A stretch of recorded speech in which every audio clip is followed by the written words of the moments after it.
ngizocela Action SA izokele eze ngaphambili ezothi qaphu qaphu. Ngicela nimhlobe eseze ngaphambili.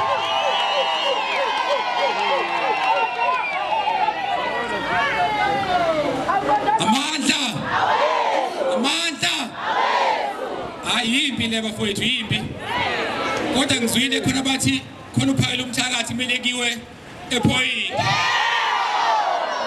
ephayela umthakathi siyadinga kumele kuye ePhoyini so bese khona lapho njenge Action SA siyayisupporta le march asiqala namhlanje asikho last time sazoba khona ngoba izwe lethu liyovikelwa yithini futhi angisho lokho ukuthi njengoba sikhona la ezamaqembu ahlukene ngifuna ukucacisa ukuthi even apartheid ayikaze iqedwe osopolitiki iqedwe abantu so ezumphakathi mahlangene nothing engasivimba so we're going to march until we win and we're going to win and ngicela ukusho lokhu ukuthi usisi omutsha live ukhuluma ngama private companies i-Action SA ifake umbuzo eParliament ku-Minister of Public Services yokuthi mangaka ama-foreigners aqashwe uhulumeni. Impendulo yabuya ithi bawu-6,220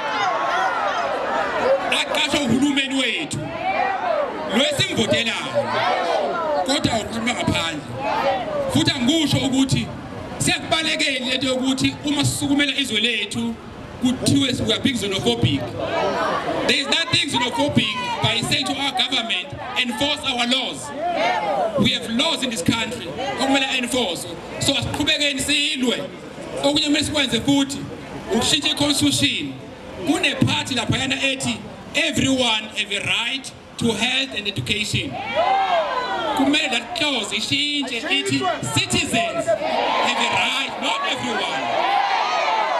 Ngoba njengamanje uthola ukuthi abantu bale kumenya amazwe bangena la bezofuna izimpilo kodwa thina we pay tax abakhokhi bona manje uyi-VAT iwela thina hayi bona so ke sizothi namhlanje Action SA siyayisupporta le campaign siqhubeka siyisupporte siyabonga nje kuMangobese ngale initiative sokuqhubeka njalo sibe nani noma kunzima noma kumnandi soba nani as Action SA sihamba nani njengomphakathi asandeni ngiyajabula mfethu ngoba khona insizwa namhlanje ngiyabona ngamuntu manodwa namhlanje khona insizwa namhlanje siyabona iyanyuka icampaign asinje amandla phansi ofika phansi phansi ngomuntu ongena ezweni lethu ngena ukuthi phansi phambili ngaphambi phambili ngomhlali phambili namhlanje qina siyabonga.